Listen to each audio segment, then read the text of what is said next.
바로 이어서 정부생으로 넘어가도록 하겠습니다. 깔끔하네. 12,000명 데리고 왔어 지금 정부생에. 여러분들 나가지 마세요. 자, 최대한 오늘 재밌는 방송을 통해 가지고 이 인원들을 마지막까지 유지해 볼 수 있도록 노력하도록 하겠습니다. 자, 오늘 할 얘기가 많은데 제일 먼저 얘기를 해줄 거는 지난주에 쉬었죠. 예. 네, 지난주에 무단 결석을 했던 무단 결석. 네, 안진걸 소장이 오늘 윤석열 장모의 양평 땅 투기, 양평 부동산 개발 사업에 대한 뉴스들을 먼저 브리핑을 해주시겠습니다. 예, 여러분 얼마나 이 윤석열 일가의 본부장 비리 때문에 분노가 크십니까? 그 수없이 많은 본부장 비리 중에서 양평 일가 비리는 이건 거의 저는 100% 불법이고 비리다. 거의 당시 양평군수 김성교 현 국민의힘 의원 윤석열 캠프에 있는 사람 등과 협잡해서 윤석열 일가가 아예 수백억을 헤쳐먹은 사건이다. 현재 800억을 해먹었다고. 예, 그러니까 이제 부동산 수익으로만? 감사보고서 보니까 분양 수입이 800억인데 거기서 이제 땅 뭐 조성 비용이라든지 토지 조성, 땅 구입하고 토지 조성하고 그다음에 아파트 건설하고 분양 실비까지 하면 한 205억 정도 남은 것으로 추정이 됩니다. 205억. 예, 어마어마한 거죠. 예. 근데 세금은커녕 분담금도 안 냈다. 맞습니다. 여기는 규모가 크지 않은 곳이 205억이면 엄청 남겨먹은 것인데요. 가장 황당한 사건이 이 토지를 구입하는 과정, 2006년부터 2011년까지 계속 토지를 구입했는데, 끊어서 샀어요? 예, 계속 토지를 사가지고 임야나 농지를 구입했는데, 특히 임야는 누구나 살 수 있지만 농지는 경자기준 원칙에 따라서 농민만이 살 수 있는 것인데, 또는 농민이 되려고 하는 자만 살 수 있는데, 거기에 보면 농지법 위반은 널리 알려졌지만 그 당시에 양평군에 제출한 서류가 밝혀졌는데 본인이 영농 경력 1년이라고 써놓습니다. 아, 장모가? 예, 자기가 그리고 직업도 농부로 써놓고요. 아, 농부시구나. 투기꾼이. 당시 이미 전국을 상대로 이상한 투기와 특혜를 하고 다녔던 특혜를 모텔에서 노렸던 사람이. 토마토 키우셨나? 그러니까. 근데 이제 이게 문제가 될 것 같으니까 나중에 영농 경력 1년을 영농 경력 무로 고쳐놓습니다. 아, 중간에 제출한 서류가 바뀌기도 하는 건가요? 바뀐 겁니다. 그것도 몇 년이 지나서. 근데 추정컨대 윤석열 또는 윤석열 전에 양재택이라는 검사랑 친했고 고위 관료들하고 친했잖아요. 그렇죠. 그때 같으면 그 토지 조성 과정 중이면 양서방이 일을 받을 때죠. 겁니다. 근데 영농 경력 1년이 어떻게 무가 돼요? 그 무는 아예 아무것도 안 했다는 거예요. 그러니까 두 가지를 속인 거죠. 농사를 짓겠다, 그 다음에 영농 경력 있다. 이것은 양평군하고 짜고 있을 수도 있고, 만약 안 짰다 하더라도 위계에 의한 공무집행 방해가 되는 겁니다. 자, 그러면 순수히 나대지를 산 것도 아니고 임야에다가 농지를 사서 보태가지고 여기를 지었다고 하면 토지 형질 변경이 일어난 거잖아요. 토지 형질 변경도 그 중간에 이루어진 겁니다. LH가 공사를 하려고 했는데 그것을 무산시키고 양평군도 반대하고 이 토지 주인 최은순도 반대하고. 근데 반대한 사람 최은순 하나밖에 없어요. 왜? 그 일대 땅을 다 최은순이 이겼네, LH를. 이 최은순 회사 이름이 이 아이친가가 있잖아요. 이 희한한 그 자기 회사가 하나 있습니다. 시행회사. 그 두 개가 땅을 최은순이 한 3분의 1쯤 그 일대를, 그 다음에 최은순의 가족회사 김건희도 이사로 등재됐던 그 회사가 3분의 1을 사놉니다. 그리고 자기들이 반대합니다. 이건 사실상 1인이 반대했는데 사실상 개인 기업이네요. 그 맞습니다. 개인 기업입니다. 개발 기업 자체가. 그래서 반대해서 LH가 공공임대주택으로 원래 했으면 서민들이나 청년들 주거안정에 도움이 많이 됐겠죠. 그리고 공공임대주택 법에 의해서 도시개발법에 의해서 수용도 가능했겠죠. 당연하죠. 그럼 만약에 수용이 되면 땅을 다 사놓은 게 어떻게 될까요? 그냥 그냥 조금 더 받고 팔았겠죠. 조금 산 거에 비해서 조금 이득만 보고 팔았을 거 아닙니까? 아니면 이득을 못 봤을 수도 있고, 구입했을 때 돈을 많이 주고 구입했다는 이야기도 있거든요. 왜냐하면 확실히 땅을 다 장악해 갖고 본인이 이득을 얻으려고 원주민들한테 조금 웃돈을 얹어주고 샀다는 지금 분석도 나와요. 비싸게 샀구나. 지금 이 내용이 완벽하게 자료가 다 나오지 않아서 지금까지 확인된 걸 제가 말씀드린 겁니다. 그래서 두 가지 이제 확실한 완전 기획부동산의 투기 세력이라는 건 100% 확인됐고요. 거기에 영농 경력 1년이라는 거짓말과 농부라는 거짓말과 그 다음에 또 짜투리상을 나중에 더 사는데 거기가 지금 지어진 아파트 공흥동 양평군 공흥동 일대에 진출입로인 거예요. 그러니까 아파트 공사를 하려면 거기까지 땅을 사야 되잖아요. 근데 그 짜투리상을 사면서 또 주말 농장 체험 농장, 주말 농장 체험용이라고 또 땅을 산 거예요. 거짓말로. 근데 주말 농장은 법에 의하면 300평, 1000제곱미터 이하만 해당이 돼요. 네. 그 이상 땅을 그 이때 엄청 살았잖아요. 그렇지, 뭐 주말에 농사지러 오면서 1000평씩 농사지면 그러니까요. 그게 농부지. 네, 그게 취미야? 주말 농장이나 체험 농장 안 되잖아요. 근데 보니까 자기가 수천 평을 사놔가지고 그것도 불법일 것 같으니까. 아, 주말 농장을 수천 평을 산 거야? 네, 그래서 그것도 이제 짜투리 땅 살 때 그렇게 거짓말 쳤는데 그것도 나중에 문제가 될 것 같으니까 그것도 농업 경영용으로 바꿉니다. 농사용으로.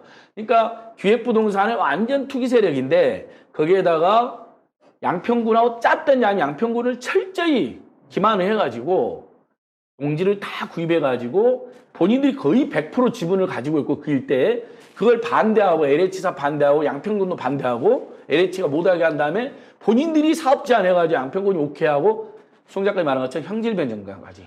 이게 그때까지만 해도요, 얘네들은 잡범 수준이에요. 잔챙이였어. 그러니까 이 양평 쪽의 부동산 개발은 누가 이게 그 뒤에서 하라고 이렇게 부추겼는지 모르겠지만 이거 시작할 때만 해도 이 토지 매입 과정이나 이게 진행 과정을 보잖아요. 무대뽀야, 무대뽀. 네. 네, 계획도 없고 예. 초보 티가 팍팍 나. 근데 제일 중요한 건 이러한 자금을 동원하는데 최소 사업비를 비롯해갖고 몇백억을 동원을 했잖아요. 그래서 250억 이상을 동원했을 그렇죠. 걸로 보이는데 이 당시에 김건희 일가가 이만한 실재산이 없었다는 겁니다. 이 돈을 뭐해서 만들었을까요?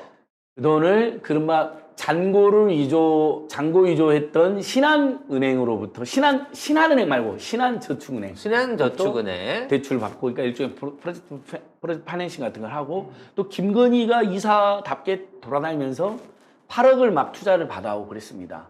근데 이 사건에서도 또 나중에 분쟁이 생겨 8억을 투자금으로 투자했으면 지분 투자를 한 거니까 이익이 205억 정도 남으로 주는 거니까 돈을 줘야 될 거 아닙니까? 안 줘요. 그렇지. 그러니까 이 야, 윤석열 나 그거 사채로 쓴 거지. 너 투자금으로 빌린 거 아니야. 네. 이런 식으로 퉁을 치는 거죠. 맞습니다.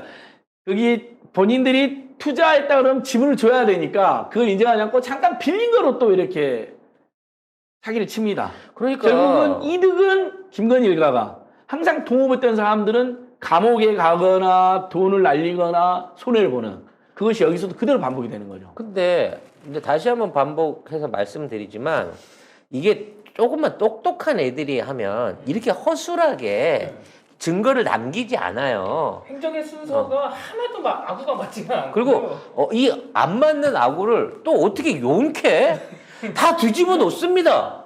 검사도 안 받고 감사도 안 받고 준공기관도 안 지키고 예. 막 서류 제출한 서류도 막 바뀌어 있고 예, 다 바뀌고. 야 이거는 거의 뭐 왕국이 아니고서는 불가능한 거거든. 그 사이에 대부분 양평군수는 김선교였고요.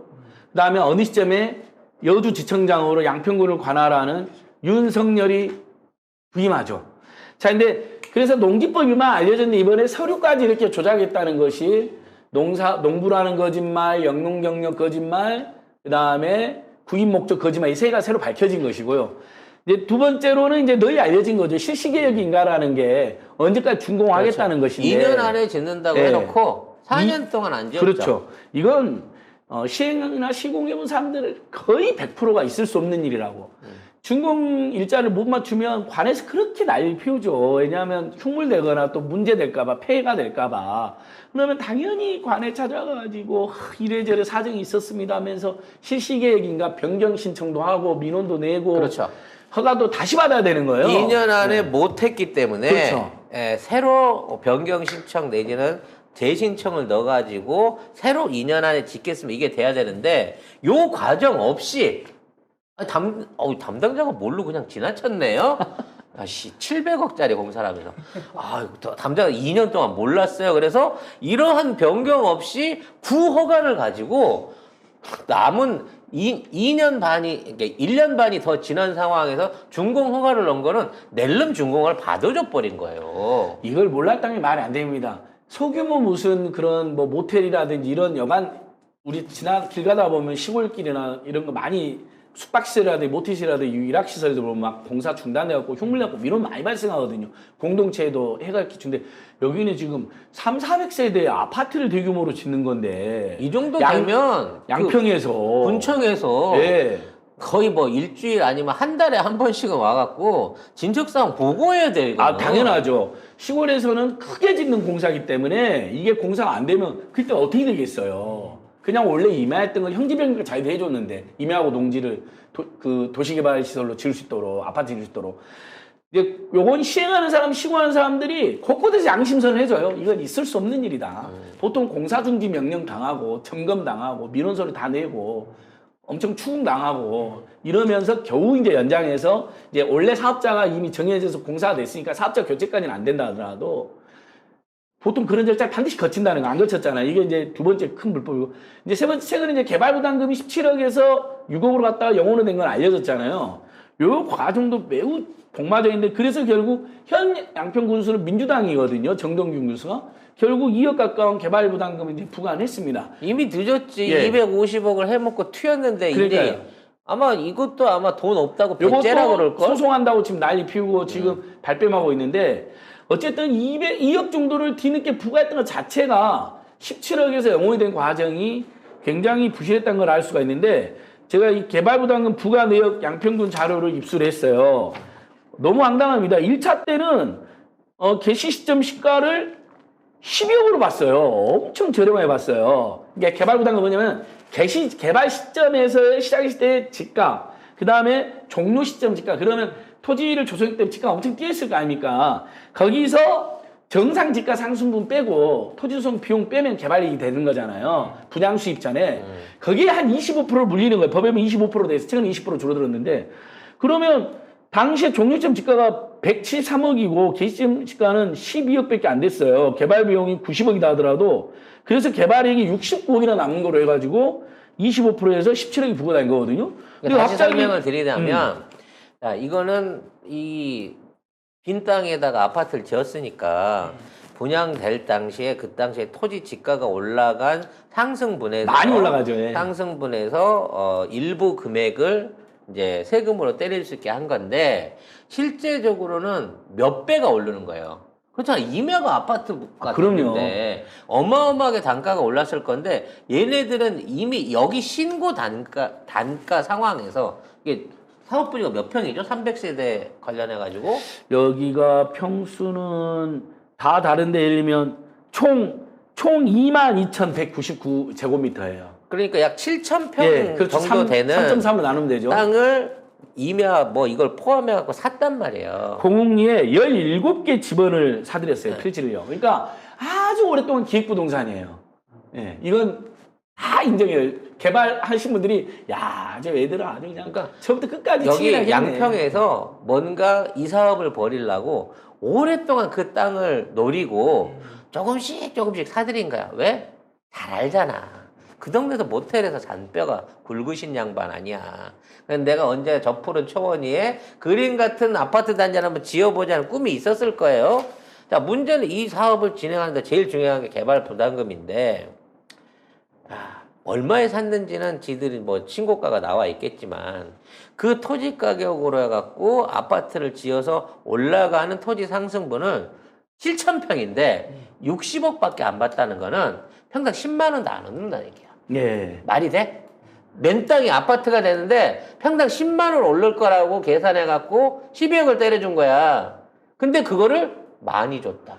그것마저도 그렇게 해서 17억도 작은 것 같은데 최종 수입이 210억 정도로 추정이 되는 곳에서 17억도 작은 것 같은데 근데 그것마저도 2차 부과 내역 때는 6억으로 줄어들더니 3차에서는 0원이 돼버리는데 갑자기 종료 시점 지가는 그대로인데 개시점 지가가 12억에서 63억으로 뛰고 엄청 돈을 들였다고 뻔을 찍으니까 구입 비용이 많이 들었다는 거예요. 실제 12억밖에 안 들었는데 이거를 갖다가 60억 들었다고 뻥을 친 거지. 그렇게 지금 추정이 되고 있습니다. 그럼 만일 그렇게 했으면 애초에 거짓 신고를 한 거잖아. 12억, 60억으로 샀다 그러는 거를 12억으로 신고했다 그러니까 그 차액에 대한 부분에 대해서 세금 추징이 따라가야 되거든요. 맞습니다. 이제 이 부분은 절차가 어떻게 되냐면 그냥 관이 조사해서 부과하는 게 아니라 본인들이 서류를 냅니다. 종료시장 집가, 개시점 집가, 개발 비용, 정상 집가, 상승분 개발이익 이걸 내면서 이제 거기에 대해서 검증해서 부과하는 거거든요. 근데 갑자기 개발 비용도 원래 90억이라고 했던 게 106억으로 16억이나 늘려 잡습니다.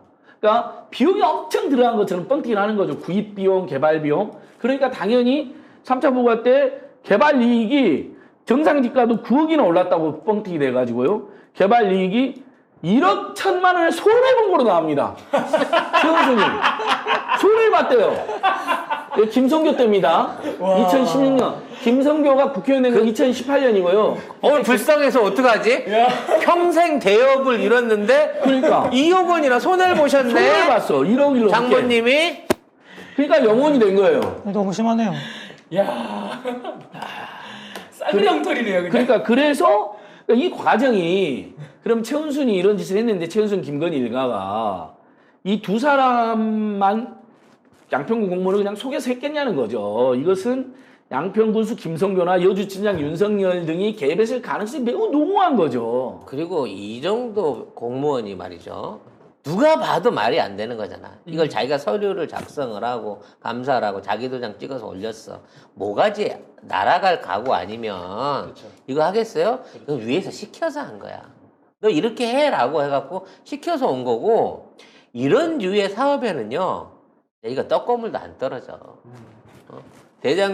대장동처럼 뭐 좀 이렇게 서류 해주셔서 고맙습니다 이런 놈도 없고 중간에 50억 클럽도 없고 그냥 순수하게 혼자서 다 헤쳐먹는 거야. 최은순 네. 씨가 혼자서 다 이러한 허술한 짓거리를 하는데 예를 들어 윤석열 여주지청장 힘 없으면 그럼 이제 양서방이 해줬거나 윤서방이 해줬거나 누군가 백이 있으니까 맞습니다. 이게 가능한 거지. 곽서방이 해줬나? 더욱이 김성교는 이번에도 선거법 위반으로 지금 의원직 상실형에 놓여 있는데 새누리당이나 국민의힘 계열 지자체장들이나 정치인들이 항상 지역에서 선거법이나 개발비리 같은 거 구속이 많이 돼요. 그렇잖아요.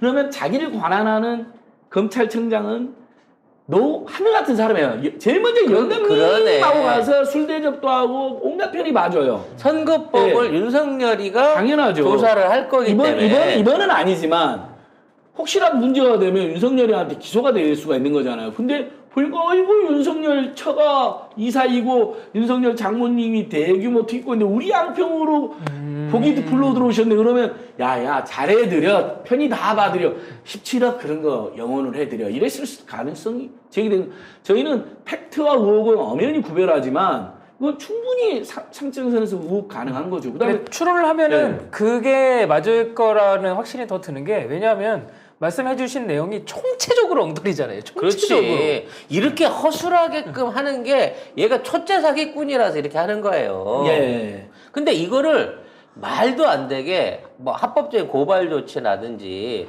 공무원의 징계라든지 이런 거 없이 네. 이거 당연한 일인 것처럼 자연스럽게 마무리를 져버린 거야. 네. 이거를. 아무 징계가 없었어요. 이제서야 지금 이제 양평군과 양평경찰서의 조사나 수사가 진행되고 있고 저희 이제 농촌 전문 변호사님들 부동산 분노하는 농몬이라는 사무실이 있는데 거기 변호사님들이 고발장 써갖고 오셨어요. 열받아가지고 제 민생경제연구소 그래서 1, 2차 고발을 했고요. 지금 이제 양평군 재조사 해보니까 어쨌든 개발 이익이 분명히 남았다.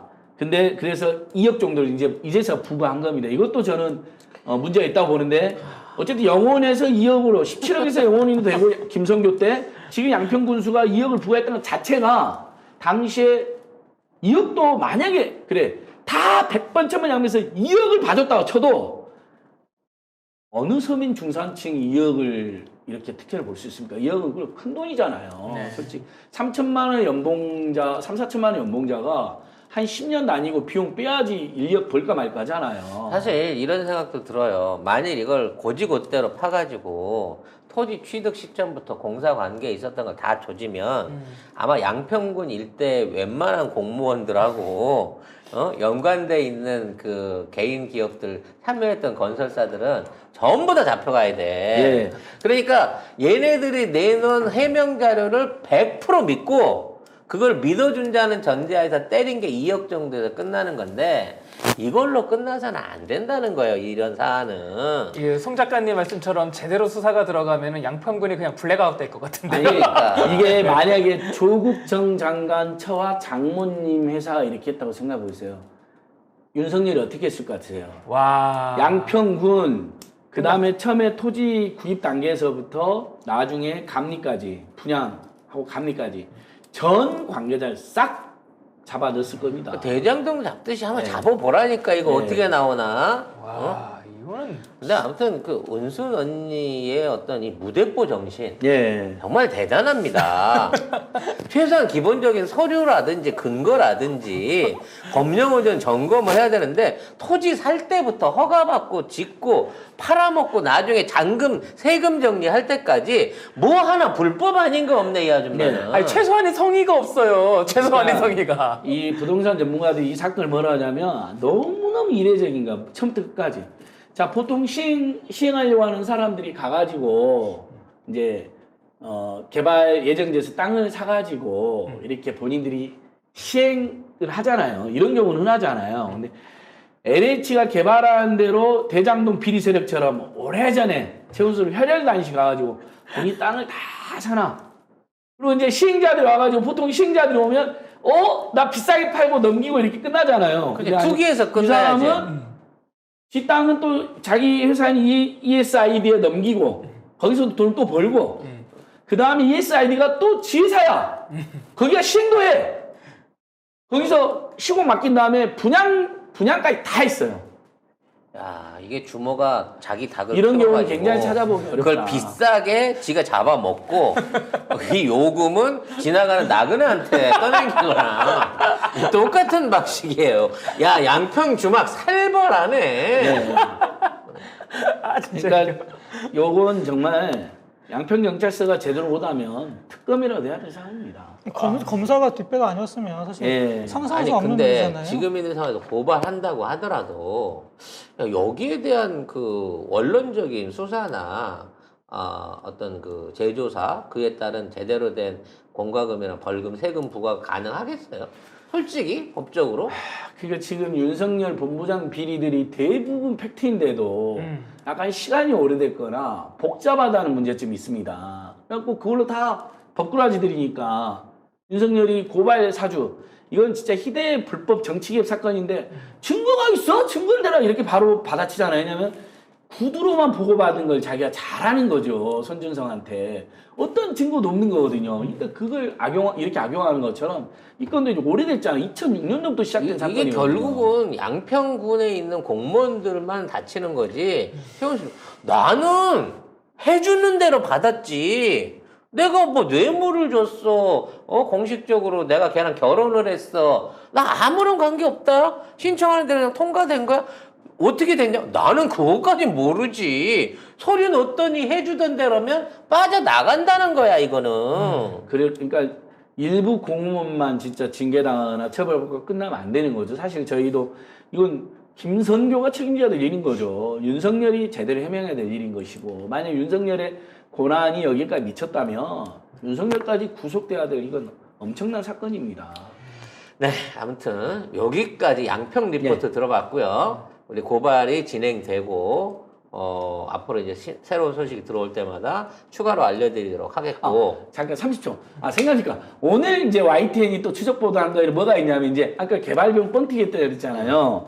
그러니까 개발비용이랑 개시 시점 지가 실제 이 사업 인가 이후에 구입한 땅 별로 상관없는 땅에 한 4억 1천만 원 정도 최훈식이 돈을 주고 산 거예요.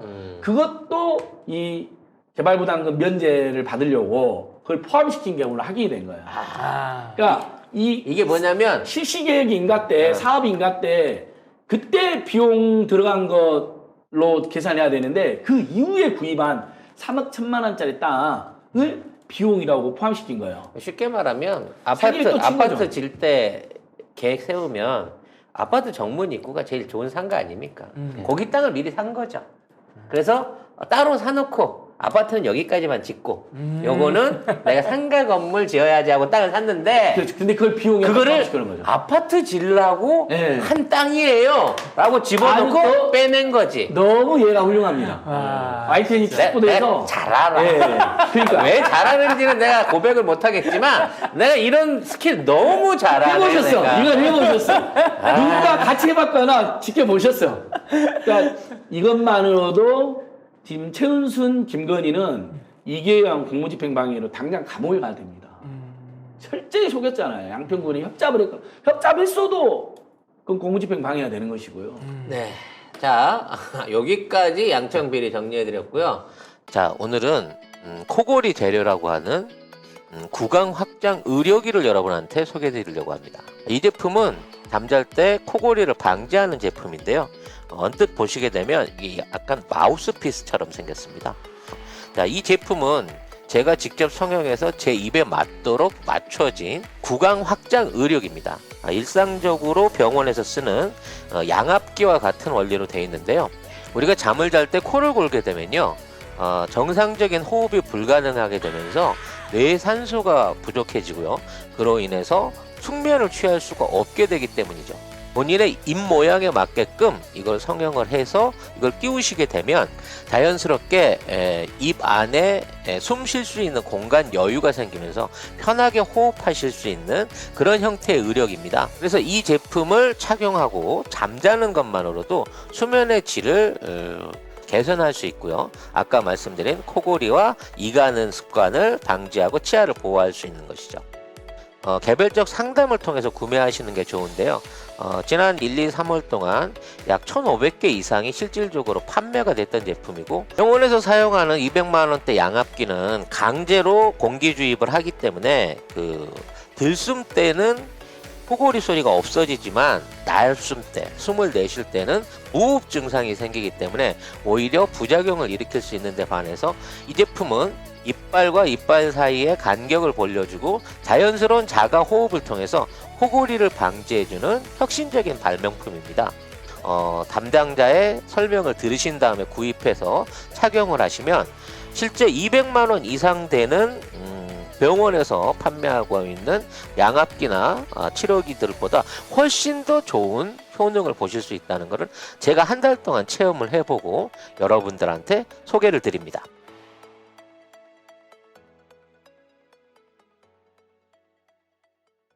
자, 일단 중요한 게 아직 부동산 대책이 구체적으로 발표가 안 됐고 실행이 법안이 통과가 안 되는데 불구하고 지금 서울시를 비롯한 땅값들 하락세가 뚜렷하게 나오고 예, 있다고 해요. 이 부분 누가 리포트 해주시고.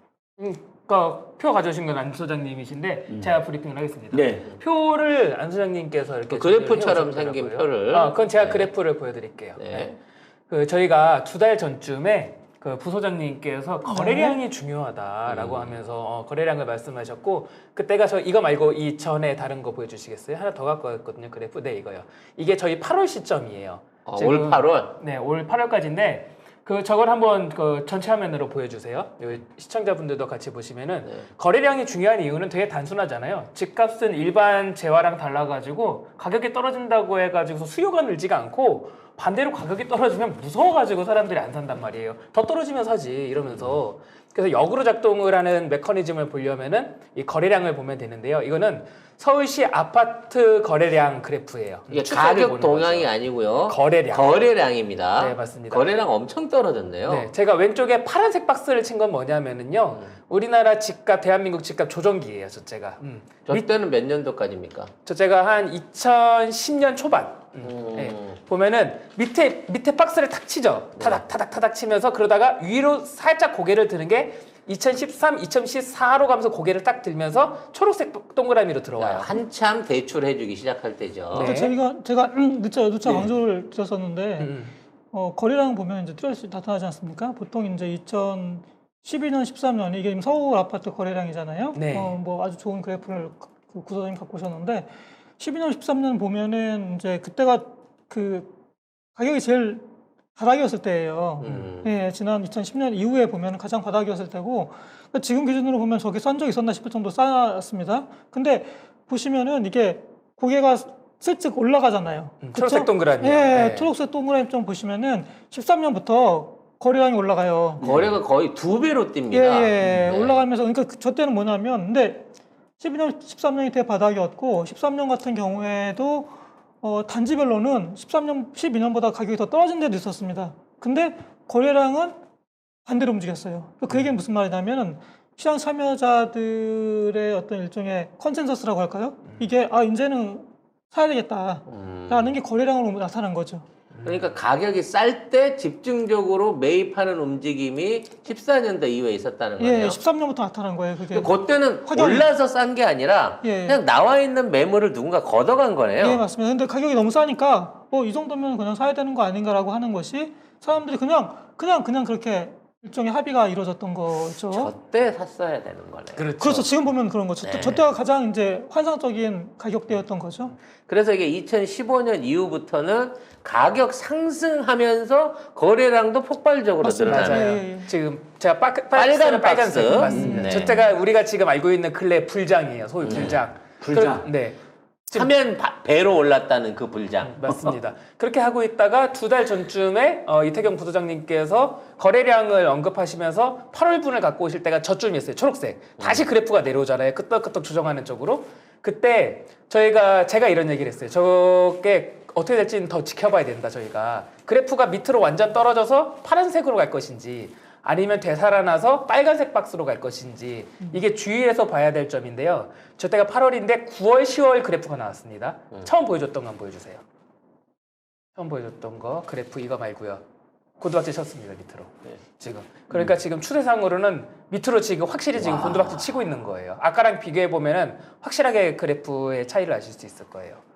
지금 보면은 제가 형광펜을 쳐놨잖아요. 네. 저 밑으로 떨어질 것인가 아니면 저거 치고 다시 올라갈 것인가였는데 지금 결국은 주식으로 말하자면 거의 이 직전 최저가에 근접할 정도로 지금 주식이 아니라 주택 거래량이 떨어지고 있고 네. 저 정도 거래량이 떨어졌다는 얘기는 주택 전반적인 가격 하락 그러니까 수요는 줄고 공급은 지금 넘쳐나게 되는 상황이 내년 초부터 일어난다라고 하는 저 그래프 한번 예상이 보시면 가능하다는 되게 거죠. 재밌는 게 이 정부 들어서 2018년 9월 한번 보시면은 저때부터 거래량이 수직으로 내려꽂히죠. 그러네요. 한번 있네요. 그래서 저게 이제 19년 4월까지 내려꽂히다가 다시 반등합니다. 쭉 올라가죠, 다시. 그러면 이제 코로나 팬데믹 터지면서 이제 가격이 다시 거래량과 가격이 올라가는데 저때가 이제 제가 말씀드렸던 것처럼 이 정부 들어서 유일하게 거래량이 선권대로 떨어졌던 때, 월 거래량이 그러면서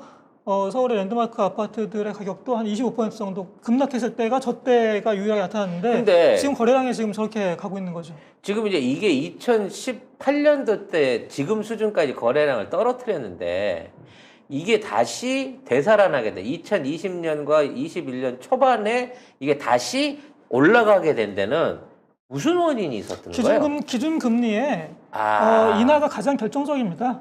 예. 저때 빚을 내서라도 무리하게 매입 시장에 뛰어든 사람들이 지금 말하자면 상투를 잡고 피해를 보게 될 가능성이 커지겠네요. 맞습니다. 그러니까 코로나 팬데믹이 터지면서 유동성의 홍수가 그냥 밀려와 버린 거잖아요. 그러니까 그 전에도 계속 유동성은 많았는데 유동성이 많은데다가 덮은 거예요. 그러니까 쉽게 말하자면 이게 진짜 뭐 쓰나미가 몰려와서 다 떠내려가는 형국이었고.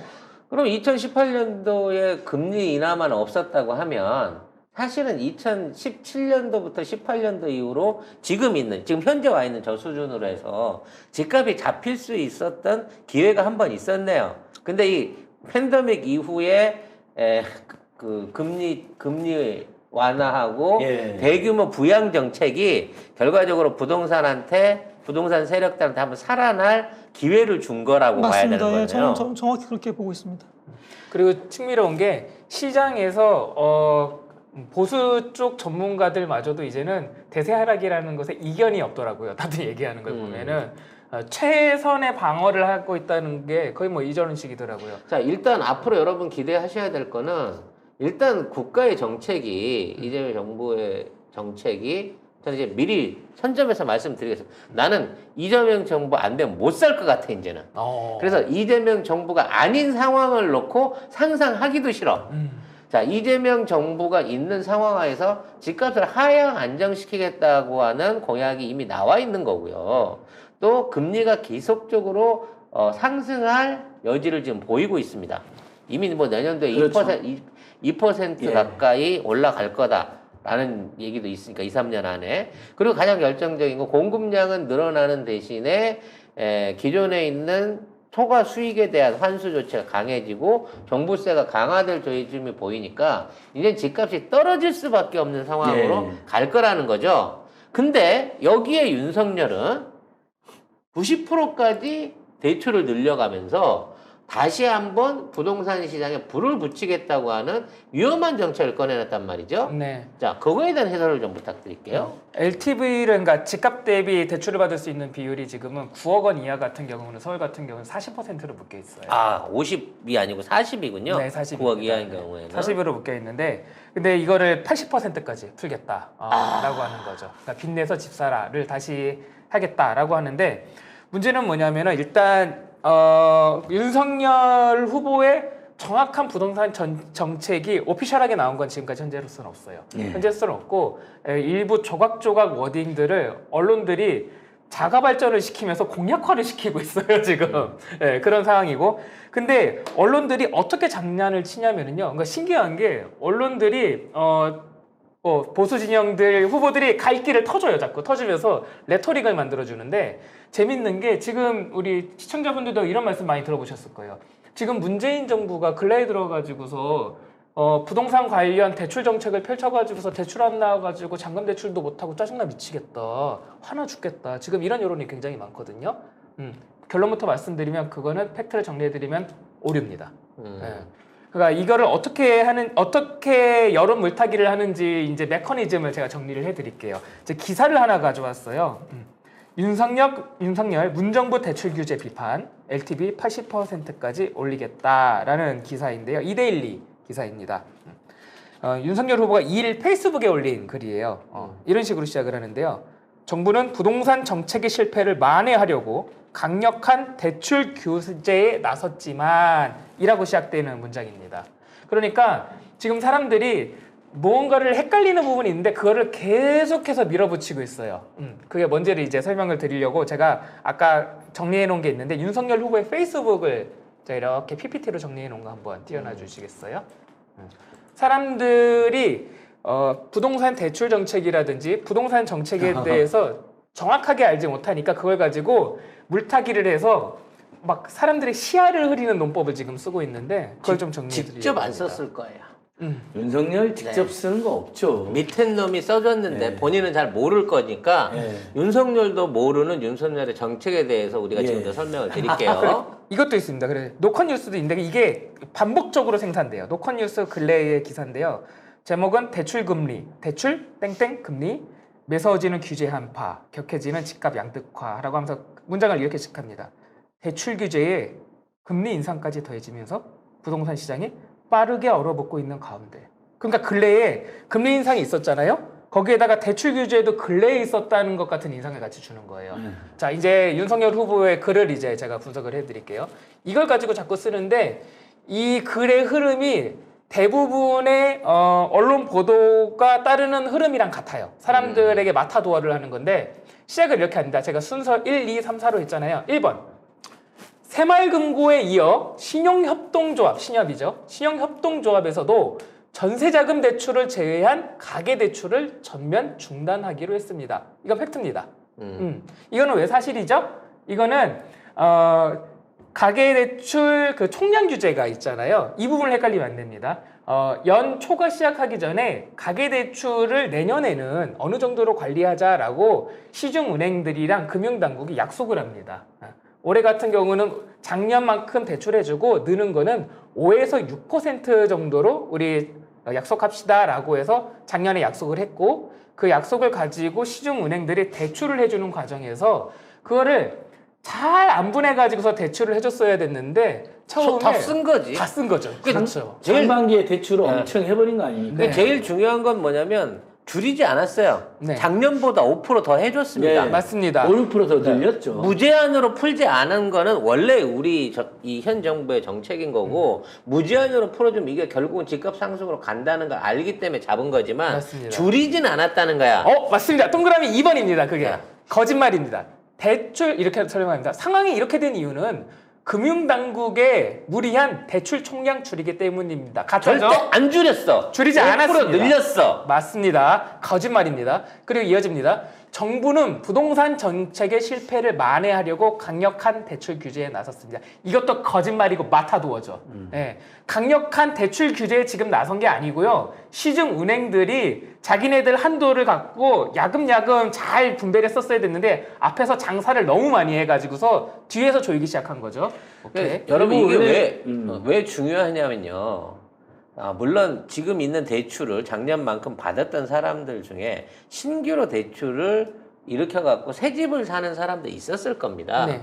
근데 대부분의 그런 사람들보다는 그럴 때는 이제 예전에는 그렇게 많이 대출을 땡겨줄 때는 이렇게 땡겨갖고 새 집을 사는 걸로 가는 그러니까 투기를 위한 목적으로 이용돼서 이걸 줄였어요. 네. 그렇게 되기 때문에 지금 대출 총량 규제를 줄였을 때 진짜 건전한 소비자는 게 사실 내가 10억짜리 집을 사면서 1억 갖고 나머지는 다 빚으로 살 거야.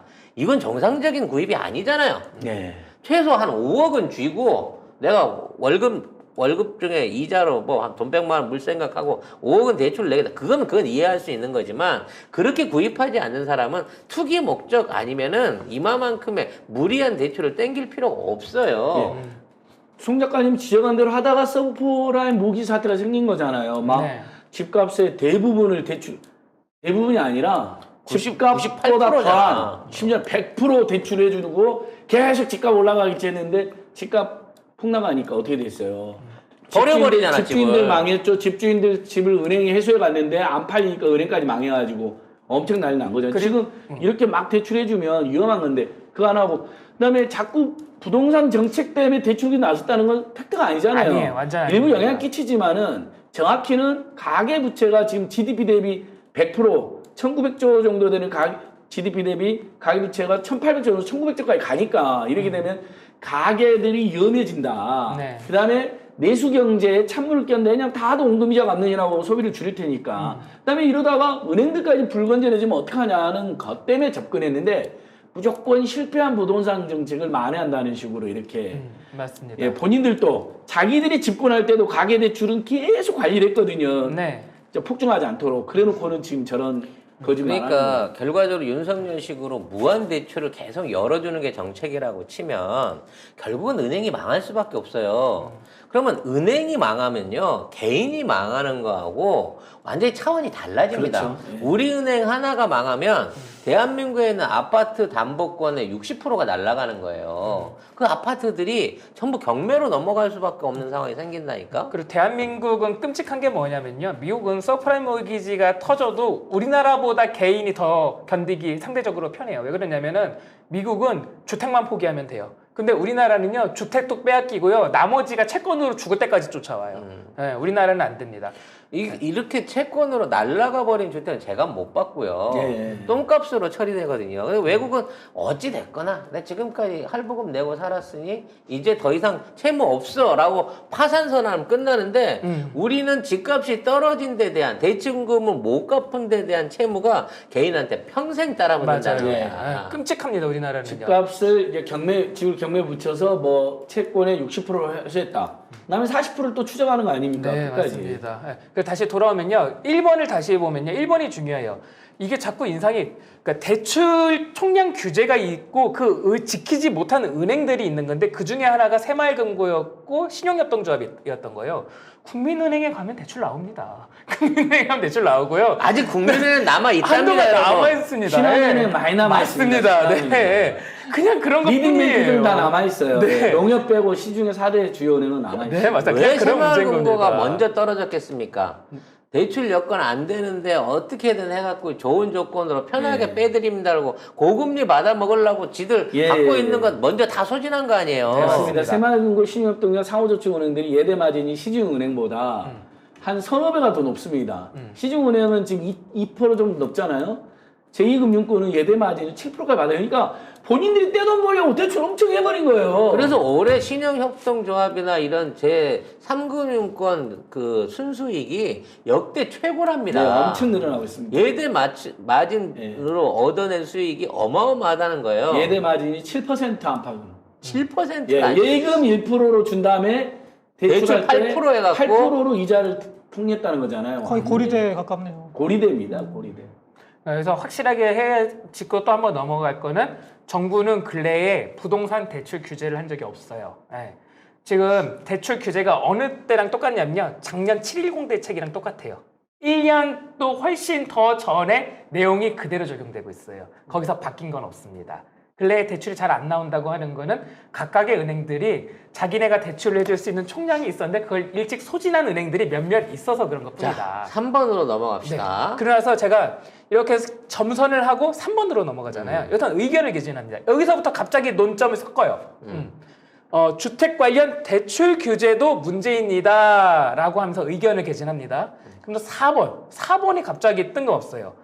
계약서에 도장까지 찍어놓고 대출이 막혀서 중도금과 잔금을 마련하지 못하는 억울한 일을 결코 있어서는 안 될 일입니다. 여러분들 집 살 때 대출 안 알아보고 사요? 그러니까.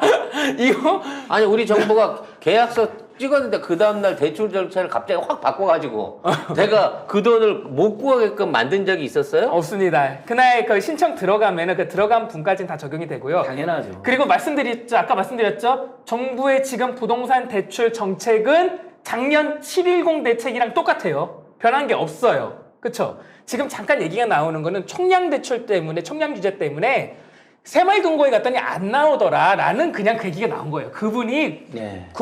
국민은행 가거나 신한은행 가면 대출이 나옵니다. 그러니까 이 문장이 연결이 되려면은 1번이랑 4번이 연결되면은 말이 돼요. 새마을금고에 이어서 신용협동조합에도 전세자금 대출을 제외한 가계대출을 전면 중단하기도 했습니다. 그러면 이분이 제1금융권, 3금융권 차이는 그거예요. 상환 능력. 상환 능력을 봤을 때 소득 수준이라든지 지금 나와 있는 걸 봤을 때 당신한테 5억 집 사라고 빌려주게 되면 당신 신고한 금융소득이 한 달에 300만 원밖에 안 되는데 이 이자 어떻게 낼 거냐? 안 됩니다 하는 거고 신용금은 아니 뭐 이자는 안 주시면 그냥 집 잡으면 되죠 라는 마음으로 쉽게 주는 네. 거고 그래서 못 받는 거는 오히려 집 날리지 말라고 정부가 도와준 거예요, 그거는. 맞습니다. 아니, 무슨 7%, 8%씩 주택 대출 이자를 받아갖고 집을 사라고 해서 예금 금리 1%도 안 되는 세상에서. 이 대출 규제에 대한 논란이 있었지만 정말 악의적인 게 마치 중도금이나 잔금 집담 대출 막은 것처럼. 근데 네. 그건 전혀 차질 없도록 하겠다 이미 여러 번 발표가 됐어요. 집담 네. 대출 어떻게 막아요, 사실. 맞습니다. 그러니까 일부 가계 대출이 막힌 게 있어요. 은행마다 저 총량을 꽉 채워가지고 그래서 시중에서 불만들이 올라오니까 거기에 올라탄 마타도가 지금 들어온 거예요. 부동산 대책 규제가 다시 시작된 것처럼 뭔가 새로운 규제가. 근데 사실이 아니다라고 말씀을 드릴게요. 그래서 이제 결과적으로, 여기서 이제 무시무시한 얘기를 꺼냅니다. 젊은이들과 신혼 부부들을 위해서 80%로 이걸 올리겠습니다라는 얘기인데요. 모르겠습니다. 젊은이와 신혼 부부들이 집이 필수인가요? 제가 신혼부부 젊은이로서 말씀을 드리자면요. 네가 뭔 신혼이야? 나이가 몇 살인데? 저 신혼입니다. 저 2년 됐습니다. 만 2년 여러분. 만 2년 됐습니다. 그건 20대 때 결혼했을 때 얘기고. 요즘은 여러분 3개월 지나면 구혼이야. 여러분 우리 고봉기 소장님이 세상이 너무 살기 힘들어서 아이를 안 낳으려다가 문재인 정부 막판에 집값 잡히는 거 다음에 이재명 정부가 들어서면 살만하다 해서 아이를 가지기로 했답니다. 가지기로 한 거지. 네, 가지기로 한 겁니다. 최선을 다해봐. 네. 가진다고 해서 막 가져지지 않아. 왜 그러세요? 의욕만으로 가져지지 않아. 내년 겨울로 뭐 이런 얘기를 해요. 그래서 노키즈 더블 인컴에서 네, 맞습니다. 바뀌었습니다. 원투 키즈? 원. 투 키즈. 투키즈래요? 둘 다 달게 되잖아. 네, 어쨌든 돌아오면은 저는 정치인들이 이런 레토릭 안 썼으면 좋겠어요. 저는 명확히 말씀드리면 가증스러워요. 왜 그러냐면 저 무주택자예요. 무주택자인데요. 저는 대출 최고로 땡겨가지고서 집 사기 싫어요. 집값 떨어져가지고서 망하면 저렴하게 어떻게 할 거예요? 네, 네. 대출. 아 그리고 집이 있으면 대출 많이 땡겨가지고 집 사는 것보다 집값이 떨어져서 대출 조금 땡겨가지고 집 사는 게 저희한테 예, 좋아요. 그러니까 우리 핑계 대지 말라는 거예요. 저는 가증스러워요. 아니, 이런 지금 말을 이성렬은 정말 큰 죄악을 저지른 게 만약에 10억짜리 집을 지 말대로 90%에서 9억을 대출받아 샀다. 근데 집값 지금 최근에 아까 우리 소개한 사례 중에 용산에 아파트 하나만 1억 2천이 떨어졌는데 집값이 직전 거래에서 만약에 3억 4억으로 3, 4억이 떨어지면 어쩔 거예요. 그 손실 그 사람 비용은 대출도 못 누구한테 할 갚아요. 거야? 그러니까 아니 결국은 그 신혼부부가 무리해서 대출받아 사가지고 대출금 상환 못하니까 은행에 집 뺏겨요. 그러니까 원래 그럼 집 갖고 더 손해보고 있는 나가는 분한테 거예요. 그냥 3억을 뺏기는 거예요. 아, 그렇죠. 그렇게 그게 되는 누구다? 최은순 같은 응? 곽상도나 대장동 했었던 이런 투기 세력들 토건 집단들한테 그냥 3억을 뺏기고 마는 그래서 겁니다. 윤석열의 지금 얘기는 시장이 이제 아무튼 조정을 받을 기미가 역력하지 않습니까? 그러니까 대상승에 전 초입했다고 보는데 그러니까 그거를 대출을 거의 무제한으로 해서 제공을 하면서 그러니까 집값 다시 올리라 그러는 거죠. 실탄을 공급해서 지금 도저히 집을 못 살 사람들한테 무리하게 대출을 받게 하고 그러면서 이제 너희들이 그냥 거기 들어와서 총알바지 대라. 집값 떨어지는 걸 너희들이 받쳐라. 사실 이런 얘기거든요. 그러니까 이거는 사실은 이렇게 악랄할 수가 있을까 세상에. 투기 세력들이 집 팔고 나가는 거 도와주는 거 아닙니까? 그거 바로 그거죠. 비싸게 팔고 예, 나가라. 세차게 많이 누려라고. 너희들이 다 죽으라는 거예요. 예, 그리고 진짜 악랄한 짓입니다. 그 40, 50대 그 나이 드신 분들 중에 무주택자분들은요 현명해요. 이런 꼬심에 안 넘어갑니다. 네. 아까 얘기했던 빚 내줄 테니까 이거 빚으로 이거 사 그래도 빚이 얼마나 무서운지 알거든. 월세를 엄청 내고 사는 거랑 똑같은 거예요. 그렇잖아요. 그러니까 차라리 월세 그것도 내고 힘들어요. 내가 좋은데 돌아다니면서 살고 말지 그렇게 안. 저도 이미 포기한 지 오래거든요. 근데 젊은 애들한테 마치 나는 이전 정부에서 해줄 수 없는 니네들한테 특혜를 주는 거야. 90% 빚내줄게 집 사봐라고 하는 건 아까 얘기한 40, 50대 땅 주인 집주인 놈들이 동년배한테 못 팔아먹은 그 집을 중간에 눈탱이 쳐갖고 젊은 친구들한테 팔아먹는 짓거리라고 이거는.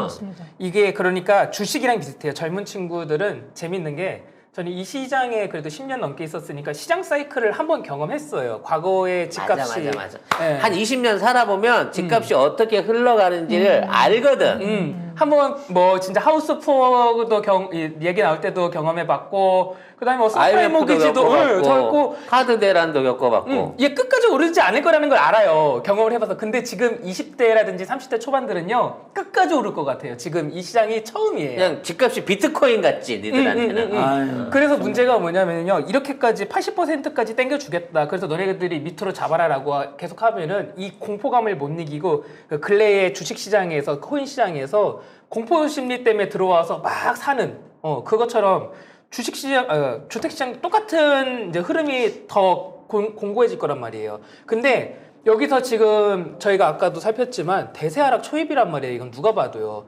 그럼 그때 이 친구들은요 진짜로 손 쓸 수가 없어요. 예. 근래에 이 사건 그거 아세요? 주식 환불 되나요 사건? 어느 종목인지 기억은 안 나는데 그 공모에 뛰어들어가지고 왕창 샀는데 뭐 카카오 같은 거 카카오였을 상관없지. 겁니다. 그래서 확 꼰두바칙 치니까 그 커뮤니티에 고양이가 눌러서 산 건데 환불 안 되나요? 막 이런 식으로 저 이거 말도 안 되는 소리 하는 거예요. 환불을 받아보려고. 고양이가 메인 버튼을 눌렀다고. 네, 말도 안 되는 소리 하는 거예요. 진짜 환불 받아보려고.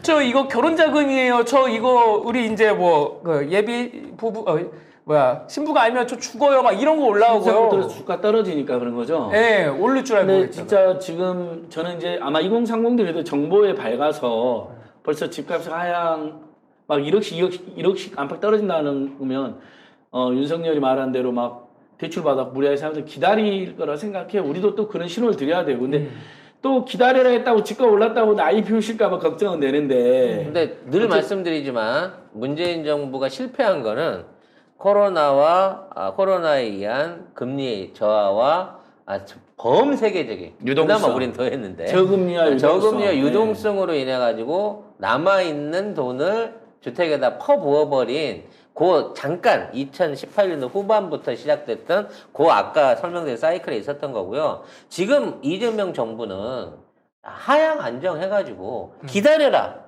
그때까지 안정적인 주거 보장 받을 수 있게끔 임대차로라도 기다려라. 그러니까 임대도 못 내는 사람, 그건 경제적인 능력이 없는 사람이니까 부모님이랑 살아야 되는데 지금 무리해서 빚내서 사지 말고 임대로 기다려. 이건 2년이든 4년이든 살게 해줄게. 다만 이 정책이 계속 유지되면 집값이 하향 안정화됐을 때 문재인 정부 때보다 이재명 정부 말기에 가서 뭐 20%면 20%, 30%면 30% 안정적인 가격에 더 이상은 떨어지지 않는다는 어느 정도 시장의 밑받침이 확인됐을 때 그때 가서 사라라고 전환을 해주겠다는 거잖아. 그럼 이 실무적인 제안을 믿어야지. 일단 빚내줄 테니까 일단 너 이제부터 결혼하자마자 니네 부부 둘이 합산해 400번 다음에 150만 원씩 이자 내 15억짜리 집 사게 해줄게. 이건 아니라는 거야. 그 15억짜리 집이 누구 거야? 결국은 2% 종부세 내던 이 땅에 다주택자 건설회사들 거잖아요. 그리고 은행들한테 비싼 금리로 주택담보대출을 받을 텐데 또 비싼 금리를 갖다 바치는 꼴이 되는 거죠. 월세를 사실상 은행에 그렇죠. 갖다 바치는 꼴이 되는 거예요. 자, 주의하셔야죠, 지금이야말로.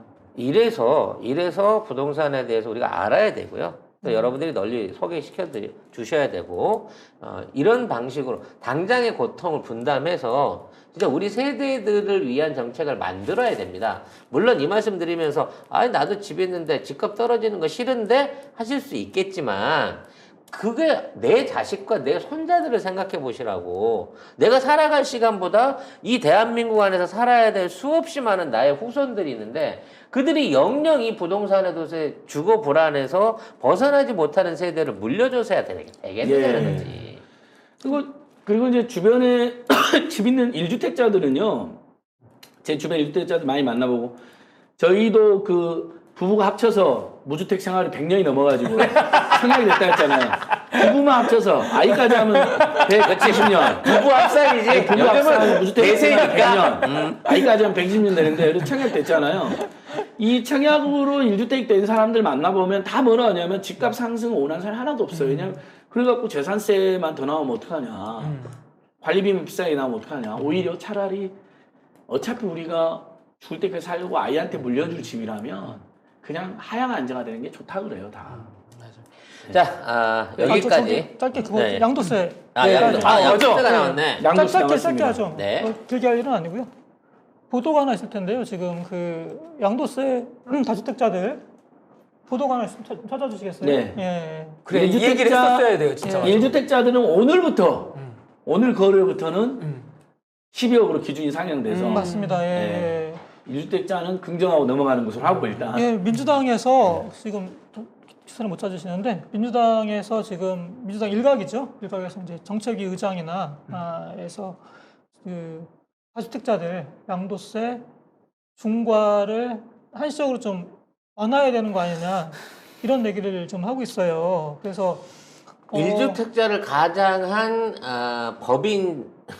법인 쪼개기 주택자들의 빠져나갈 길이 생겼네요. 예, 그래서 근데 이제 다주택자들 그 사람들을 봐주더라도 국민들의 어떤 그 반감이나 반부동산 정서 같은 것들을 해소하기 위해서 일종의 타협안이 나온 것 같습니다. 그죠? 네, 근데 저는 이게 안 맞다고 생각하는 게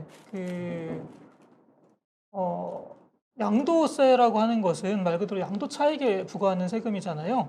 거래세가 아니에요, 여러분. 거래세가 아니고요. 그렇죠. 명확히 아셔야 됩니다. 양도세는 거래세가 아니에요. 말 그대로 소득세잖아요. 그 5억 내에서 5억짜리 사서 10억에 팔았으니까 네. 그 5억 5억에 남으면 대해서 남은 거에서 내라는 내라는 거잖아. 거죠. 거래 비용이 아니라 예. 일종의 소득, 비정상적 소득이 되는 거예요. 인컴이 아니에요. 솔직히 예. 불로소득 예. 맞잖아. 예. 맞습니다. 외국에서는 인컴으로 안 잡아요, 양도소득을. 예, 그래서 이거 자본이득이라고 보거든요. 예, 자본이득. 맞습니다. 그래서 사실상. 이제 이 얘기를 지금 뭐 슬슬 이제 군부를 떼고 있는데, 그러니까 이게 지금 저는 되게 이제 안 좋은 신호라고 보는 게 아까 말씀드렸던 것처럼 지금 시장이 확실히 대세 하락 초입 국면이라는 게 역력하지 않습니까? 근데 저는 저렇게 한다면 두 가지 차원을 봐야 될 것 같아요. 하나는 뭐냐면 지금 뭐 테러를 열어준다는 얘기를 해요. 그렇죠. 근데 그러면 사람들이 지금이라도 팔고 나가 뭐 예, 이런 용도라고 하는데. 자, 그럼 다주택자들 양도세 중과 지금 저기한 거는 그동안에도 계속 여러 번 해줬어요. 중과 계속 유예하는 거를. 근데 그 사람들이 안 팔았잖아. 판 사람들이 일부 있지만 대체로 안 판단 말이에요. 그렇죠. 안 팔아요. 그러니까 이 사람들은 계속 이게 유예될 거라는 걸 알아요. 그리고 더 나가서는 더 깎아달라고 요구를 합니다. 깎아주면 팔겠다고 해요. 또 그렇게 되면.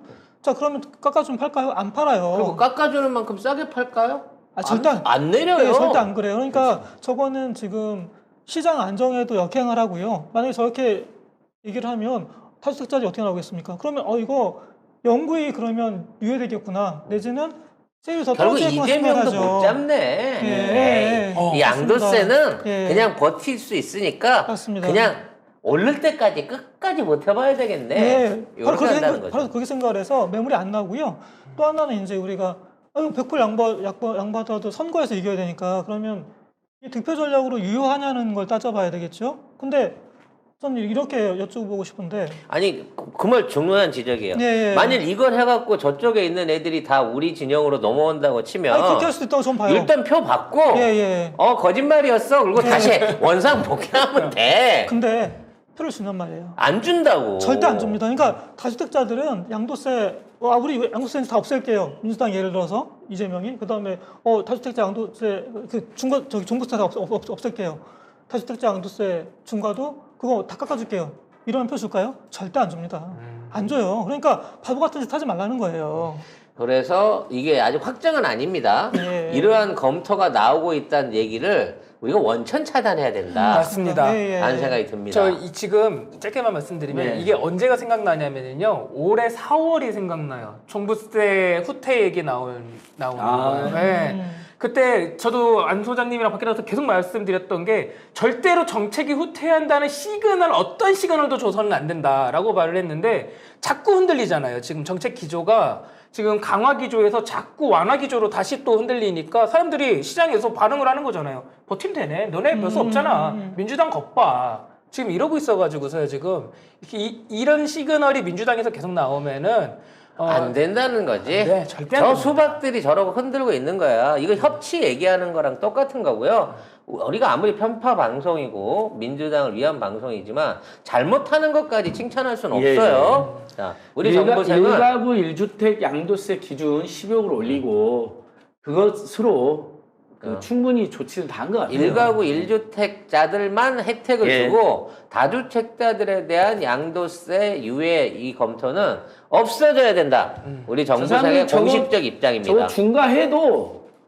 돈 매덕 남아요. 그렇지. 중과해도 매덕이 남아요. 어차피 예. 남는 돈에서 예. 나가는 세금이고 우리가 뭐 50% 빼서 아니잖아. 거주 연수에 따라 가지고 또 줄어듭니다. 또 줄어든단 말이야. 예. 충분히 조정할 수 있는 여지를 남겨줬는데 더 내나 하는 쪽에다가 그 응석바지한테 던져줘봐야 그게 몇 명이야 국민 중에 2%야 20%야 5%도 안 돼. 여기 이런 정책 해갖고 끌어들일 수 있는 표. 어차피 그 표는 뭘 해준다 그래도 우리 표 아닐 가능성이 더 높아.